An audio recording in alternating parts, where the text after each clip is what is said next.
ಇಷ್ಟು ಸುಲಭದಲ್ಲಿ ಮತ್ತು ಹೊಸ ವಿಧಾನದಲ್ಲಿ ರುಚಿಯಾಗಿರುವಂಥ ಸಿಹಿ ಸಿಹಿ ಖಾರ ಖಾರ ಪಾನಿ ಮಾಡೋ ವಿಧಾನ ಗೊತ್ತಾದ್ರೆ ಇದೆಯಲ್ಲ.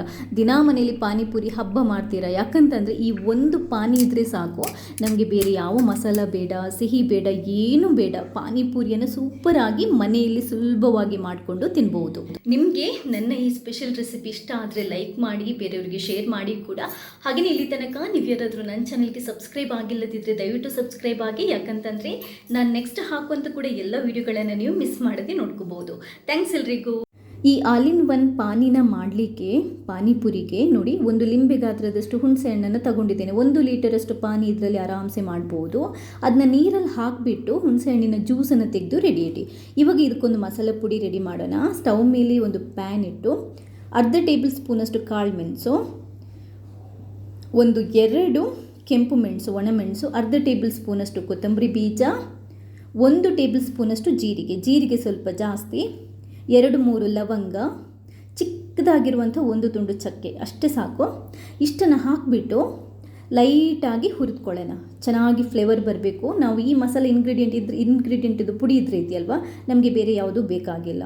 ಹುರಿದಾದ ನಂತರ ಸ್ಟವನ್ನು ಬಂದ್ ಮಾಡಿ ಅದನ್ನ ರೆಡಿ ಇಟ್ಕೊಳ್ಳಿ. ಇವಾಗ ಒಂದು ಮಿಕ್ಸಿಗೆ 1 ಹಿಡಿಯಷ್ಟು ಪುದೀನ ಸೊಪ್ಪು, 1 ಹಿಡಿಯಷ್ಟು ಕೊತ್ತಂಬರಿ ಸೊಪ್ಪು, 1-2 ಹಸಿಮೆಣಸಿನ್ಕಾಯಿ, 1 ತುಂಡು ಶುಂಠಿ, ಹಾಗೆಯೇ ರೆಡಿ ಮಾಡಿರುವಂಥ ನಾವು ಇಂಗ್ರೀಡಿಯೆಂಟ್ಸ್ ಹುರಿದಿಟ್ಟಿದ್ವಲ್ಲ ಅದನ್ನ ಹಾಕಿಬಿಟ್ಟು ಅರ್ಧ ಗ್ಲಾಸ್ ನೀರನ್ನು ಹಾಕ್ಕೊಂಡು ಈ ಹದಕ್ಕೆ ಗ್ರೈಂಡ್ ಮಾಡಿಬಿಟ್ಟು ಪೇಸ್ಟನ್ನು ರೆಡಿ ಮಾಡ್ಕೋಬೇಕು. ಇವಾಗ ಏನು ಮಾಡಿ, ಒಂದು ಪಾತ್ರೆಗೆ ಫಿಲ್ಟರ್ ಇಟ್ಕೊಂಡು ಇದನ್ನ ಫಿಲ್ಟರ್ ಮಾಡ್ಕೋಬೇಕು. ಯಾಕಂತಂದರೆ ಇದರ ನಾರು ಕಸ ಎಲ್ಲ ಇದ್ದರೆ ಬೇಡ, ನಮಗದು ಪಾನಿಯಲ್ಲಿ ಸಿಕ್ಕಿದರೆ ಒಳ್ಳೆಯದಾಗಲ್ಲ. ಅದಕ್ಕೋಸ್ಕರ ನೀಟಾಗಿ ಇದನ್ನ ಫಿಲ್ಟರ್ ಮಾಡ್ಕೊಳ್ಳೋಣ. ಈಗ ಪಾನಿಗೆ ಹಾಕುವ ನೀರನ್ನು ಹಾಕಿ ಕೂಡ ಇದನ್ನ ನೀಟಾಗಿ ಫಿಲ್ಟರ್ ಮಾಡಿ. ನಾನು 1 ಲೀಟರಷ್ಟು ನೀರನ್ನು ಪಾನಿ ಮಾಡೋಕ್ಕೆ ಹಾಕೊತಾ ಇದ್ದೀನಿ. ಆ ನೀರನ್ನು ಹಾಕಿಬಿಟ್ಟು ಇದನ್ನ ನೀಟಾಗಿ ಫಿಲ್ಟರ್ ಮಾಡಿ ಕಸನೆಲ್ಲ ತೆಗೆದುಬಿಡಿ. ನೋಡಿ, ಆಲ್ಮೋಸ್ಟ್ ಇದು ನಮ್ಮ ಪಾನಿ ರೆಡಿಯಾಗಿದೆ. ಇದಕ್ಕೆ ಇವಾಗ ಹುಣಸೆ ಹಣ್ಣಿನ ಜ್ಯೂಸು, ರುಚಿಗೆ ತಕ್ಕಷ್ಟು ಉಪ್ಪು, 1.5 ಟೇಬಲ್ ಸ್ಪೂನಷ್ಟು ಉಪ್ಪನ್ನು ಹಾಕ್ಕೊಂಡಿದ್ದೇನೆ. 1/4 ಲಿಂಬೆ ರಸ, ಪಾನಿ ಜಾಸ್ತಿ ಇದ್ದರೆ ಲಿಂಬೆ ರಸ ಸ್ವಲ್ಪ ಜಾಸ್ತಿ ಹಾಕ್ಕೊಳ್ಳಿ. ಹಾಗೆಯೇ ಸ್ವಲ್ಪ ಸಿಹಿಗೆ ಬೆಲ್ಲನ ಹಾಕೊತಾ ಇದ್ದೀನಿ. ಇದು ಖಾರ ಮತ್ತು ಸಿಹಿ ಪಾನಿ ಆಗಿರೋದ್ರಿಂದ ಇದಕ್ಕೆ ಬೆಲ್ಲನ ಸೇರಿಸ್ಕೊತಾ ಇದ್ದೀನಿ. ಈ ಪಾನಿ ಇದ್ದರೆ ನಮಗೆ ಸಿಹಿ ಮತ್ತೆ ಬೇಕಾಗಿಲ್ಲ. ಇಂಗ್ರೀಡಿಯೆಂಟ್ಸ್ ಇಷ್ಟೇ ನೋಡಿ, ನೀಟಾಗಿ ಕಲಿಸ್ಕೊಳ್ಳಿ. ಇವಾಗ ಸ್ವಲ್ಪ ಕೊತ್ತಂಬರಿ ಸೊಪ್ಪನ್ನು ಹಾಕಿ ರೆಡಿ ಮಾಡಿದರೆ ಸೂಪರ್ ಆಗಿರುವಂಥ ಸಿಹಿ ಸಿಹಿ ಖಾರ ಖಾರ ಪಾನಿ ರೆಡಿ ಆಗುತ್ತೆ. ಜಾಸ್ತಿ ಇಂಗ್ರೀಡಿಯೆಂಟ್ಸ್ ಯಾವುದು ಬೇಕಾಗಿಲ್ಲ ನೋಡಿ.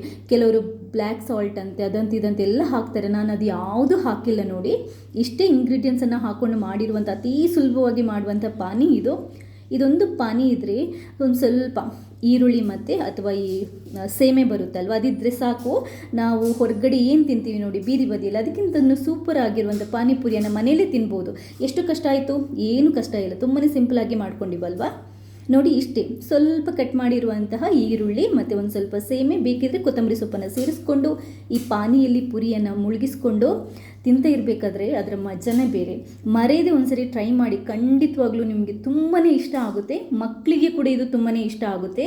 ಜಾಸ್ತಿ ಖಾರ ಇರಲ್ಲ, ಜಾಸ್ತಿ ಸ್ವೀಟ್ ಇರಲ್ಲ, ಎಲ್ಲದು ಅಂದಾಜಲ್ಲಿದ್ದು ತುಂಬಾ ಚೆನ್ನಾಗಿರುತ್ತೆ. ರೆಸಿಪಿ ಇಷ್ಟ ಆದರೆ ಲೈಕ್ ಮಾಡಿ. ಹಾಗೆಯೇ ನೀವು ಮಾತ್ರ ನೋಡೋದಲ್ಲ, ಬೇರೆಯವರಿಗೆ ಕೂಡ ಶೇರ್ ಮಾಡಿ. ಇಂಗ್ರೀಡಿಯೆಂಟ್ಸ್ ಲಿಸ್ಟನ್ನು ಡಿಸ್ಕ್ರಿಪ್ಷನ್ ಬಾಕ್ಸಲ್ಲಿ ಹಾಕಿರ್ತೀನಿ. ನಿಮಗೆ ಮಾಡುವಾಗ ಈಸಿಯಾಗಿ ನೋಡಿಕೊಂಡು ಮಾಡ್ಬೋದು. ಥ್ಯಾಂಕ್ಸ್ ಎಲ್ರಿಗೂ.